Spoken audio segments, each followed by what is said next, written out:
le sacrifice perçu, c'est ce que le client imagine, qui sera son sacrifice pour entrer en possession de votre produit ou de votre service. Le sacrifice perçu, c'est ce que le client pense qu'il va, dépenser comme énergie, comme argent, comme temps, pour pouvoir entrer en possession de ce que vous vendez. La valeur perçue, c'est ce qu'il pense qu'il gagne en termes de valeur lorsqu'il entre en possession de ce que vous vendez. Donc, ce que je dépense, c'est le sacrifice. Et ce que je dépense, ça peut être l'argent, ça peut être le temps, ça peut être l'énergie, ça peut être ressources. Mes valeurs perçues, c'est ce que je gagne pour ce que je dépense. Donc, quand je mange ce que tu vends, quelle est la valeur que ça m'apporte? En termes de santé, peut-être. Peut-être ça me permet de digérer, de mieux digérer. Ça me donne de l'énergie, ça me donne de la joie. Tout ça, c'est la valeur que je gagne en retour. Maintenant, mais qu'est-ce que j'ai dépensé pour avoir ça? Est-ce que je me suis déplacé pour faire un long chemin? C'est le sacrifice. Est-ce que j'ai cherché dans le quartier pendant 10 minutes? C'est le sacrifice. Est-ce que la distance est loin de là où je suis, là où je dois me procurer du produit? C'est le sacrifice. Est-ce que le produit est cher ou bien moins cher? C'est le sacrifice. Donc souvent quand quelqu'un te dit ce produit est trop cher, ou bien votre service est trop cher, il est en train de dire, par rapport à la valeur que je pense que je vais gagner en retour, le sacrifice que tu me demandes est trop pour cette valeur que je gagne en retour. Est-ce que vous comprenez? Lorsque la personne dit, ce marqueur, je ne peux pas payer ça à 1000 francs, je vais payer ça à 500. Il veut simplement dire, 1000 francs que toi tu demandes, c'est le sacrifice que je dois te donner. Et moi, j'estime que le marqueur ne peut pas m'apporter la valeur de 1000 francs. Ça va m'apporter la valeur de 500. C'est pour ça que je réduis le prix. Est-ce que vous comprenez? Donc, ce qui fait que l'entreprise doit chaque fois rechercher à améliorer ou augmenter la valeur perçue. On a dit perçue. Donc, la valeur est perçue. Ce n'est pas forcément la valeur réelle. C'est ce que lui pense. C'est une perception. Donc, c'est ce qu'il pense qui est la valeur qu'il gagne en retour. C'est pour ça que vous pouvez voir un produit chez un baba et le regarder et dire, vous lui dites combien? Le baba dit 5 000. Je dis 500. Mais tu vas dans une boutique, on te dit 20 000 et tu payes sans demander même 100 francs en retour. Sans même débattre. Pourquoi? Selon le sacrifice, selon la valeur, dans la boutique, tu te dis c'est original, donc la valeur est différente automatiquement. 2, l'endroit, le packaging, le confort. Donc tout ça augmente automatiquement la valeur de ce que tu viens acheter. Psychologiquement, ça a un effet sur toi. Mais le baba qui est en train de marcher sur le soleil, tu te dis, donc l'estimation est tellement rapide dans la tête. Donc la réflexion est très rapide. On fait le calcul de la valeur automatiquement. On se dit non, pourquoi? La question est celle-ci. Comment est-ce que le client sera la valeur réelle de ton produit? Pour qu'il puisse se déplacer pour aller chercher ça.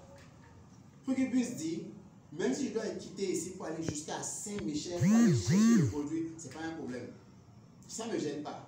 Pourquoi? J'ai une grande valeur à gagner en retour. C'est comme un médicament. Lorsqu'on dit que le médecin te dit, monsieur, si vous voulez rester en vie dans votre vie, là, tu veux rester en vie, ce produit, c'est une fois par semaine. Tu as pris pendant 1 semaine, 2 semaines, en 3 semaines, tu te rends compte que le produit est fini. Tu envoies ta fille à la pharmacie à côté, on dit, il n'y en a pas. Mais il y a une pharmacie à Calavi qui a ça. Aïe. Tu ne négocies pas. tu vas jusqu'à Calais parce que tu veux rester en vie. Ou bien, donc le sacrifice en ce moment n'a rien à voir. Pourquoi? La valeur que tu gagnes en retour, c'est rester en vie. Est-ce que vous suivez? Donc la question est celle-ci. Comment est-ce que je augmente la valeur? Comment est-ce que j'amène mon client à sentir qu'il en a vraiment besoin? Et que s'il doit se déplacer pour chercher, il doit le faire. Et que s'il doit prendre ça tous les jours, il doit le faire. Et que la G doit dire, si mon client doit quitter Calavi pour venir chez moi, dans mon atelier, juste pour se faire maquiller, il doit le faire. Il y a des restaurants, on peut quitter à Papa pour aller jusqu'à Saint-Michel pour aller manger. Maintenant, est-ce que il y a personne qui vend la même chose dans ta zone? Il y en a plein. Mais tu estimes qu'il y a une valeur. C'est tellement bon. Pourquoi alors les banques créent des annexes partout alors que ça leur coûte des millions? Parce que si je sors de chez moi, j'ai BOA juste à côté. Pourquoi je vais quitter à Papa pour aller jusqu'à Saint-Michel pour aller à UBA?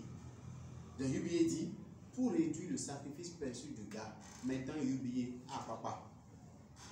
Parce que s'il sort de chez lui pour dire je vais déposer l'argent à la banque, déjà même que je dois faire une entreprise normale, faire des dépenses, faire des dépôts. Donc, je dis je dois faire un dépôt dans la banque 3 fois par semaine. Tu as compris? Une entreprise normale. Donc, je dois faire peut-être dépôt à la banque 3 fois par semaine. C'est bon? Maintenant, je fais le calcul 3 fois par semaine. Ma banque, c'est UBA. Ils sont jusqu'à, disons, Étoile Rouge. Et ça me coûte 250, aller-retour 500. Donc, ma comptable doit dépenser 500 fois 3, 1500 par semaine pour faire un dépôt. Alors qu'il y a juste BOA à côté de moi. Alors, je décide d'aller à BOA. Pourquoi? Le sacrifice. Je me dis, non, je ne peux pas sacrifier 1500 par semaine pour faire mon dépôt. Donc, UBA dit, au lieu de laisser ce gars-là, parce que quand il va regarder le sac, il va dire, non, c'est trop. On n'a qu'à juste, il va dire, non, c'est trop. Allons à BOA qui est à côté de chez moi. Au lieu qu'il estime que le sacrifice est trop, on va créer UBA à Papa pour lui réduire le sacrifice. Donc, au lieu qu'il dépense 500 3 fois par semaine, il va dépenser 200. C'est pour ça que je te parlais je vous ai parlé de distributeur à Papa. Est-ce que vous comprenez? Parce que si je sais que celui qui m'amène, celui qui fait la livraison, va quitter jusqu'à Calavi faire la livraison, le sacrifice, je regarde l'heure. Je dis le sacrifice. Non. Pourquoi? Alors que je peux avoir d'autres produits alternatifs pour remplacer rapidement. L'essentiel, c'est que mes clients acceptent, c'est fini. Donc, on cherche toujours à diminuer le sacrifice et à augmenter la valeur perçue. On cherche toujours à diminuer le sacrifice perçu et augmenter la valeur perçue. Donc, le gars se dit, ce que je paye pour avoir ça, c'est peu par rapport à ce que je gagne en retour.